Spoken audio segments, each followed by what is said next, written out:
नमस्कार, मी वैशालीच रेसिपीमध्ये आपलं सर्वांचंच नेहमीप्रमाणेच पुन्हा एकदा स्वागत आहे। आपली आजची रेसिपी आहे मखाना खीर। आपण पाहणार आहोत मखाना खीरीसाठी लागणारं सर्व साहित्य। आपण मखाने घेतलेले आहेत, साखर, वेलची पावडर, दुधामध्ये थोडंसं केशर घालून घेतलेलं आहे, त्यामुळे आपल्या खीरीला सुंदर रंग येतो।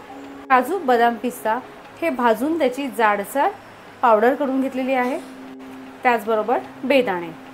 खीर करण्यासाठी आपण भांडं गरम करून घेतलेलं आहे, यामध्ये तूप देखील घालून घ्यायचं। आपण घातलेलं तूप देखील गरम झालेलं आहे। आता यामध्ये बेदाणे घालून घ्यायचे, त्याचबरोबर मखाने देखील। आपण सतत मखाने हलवत असल्यामुळे बेदाणे करपत नाहीत।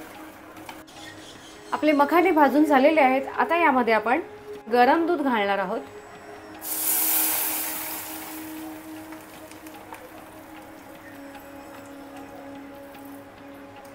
दूध घालून झाल्यावर यामध्ये काजू, बदाम, पिस्ताची जाडसर पावडर देखील घालून घ्यायची।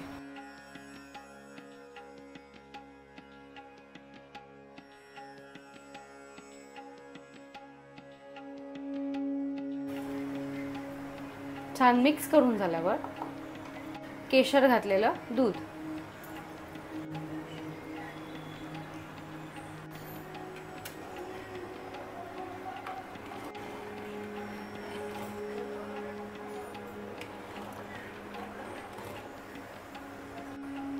आपल्याला खीर जितकी घट्ट पाहिजे तितकं दूध आळून घ्यायचं। आपलं दूध बऱ्यापैकी आळलेलं आहे। आता यामध्ये आपण वेलची पावडर घालून घेणार आहोत।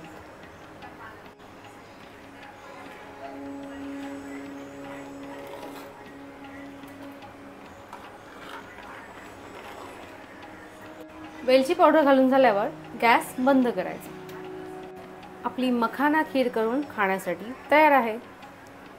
ही खीर तुम्ही इतर वेळेला सुद्धा खाऊ शकता आणि उपवासाच्या दिवशी देखील खाऊ शकता।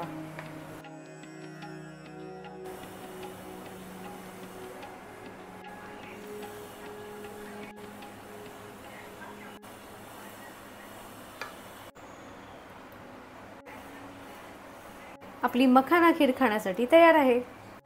तुम्हाला जर आपली आजची रेसिपी आवडली असेल तर आपल्या रेसिपीला लाईक करा, जास्तीत जास्त शेअर करा। नवीन असाल तर सबस्क्राइब देखील करा। याप्रमाणे तुम्ही आपल्या सर्व रेसिपीज पाहता, त्याचप्रमाणे पाहत राहा। पाहता पाहता करतही राहा आणि करून झाल्यावर कमेंटमध्ये नक्की सांगा तुमची रेसिपी कशी झाली।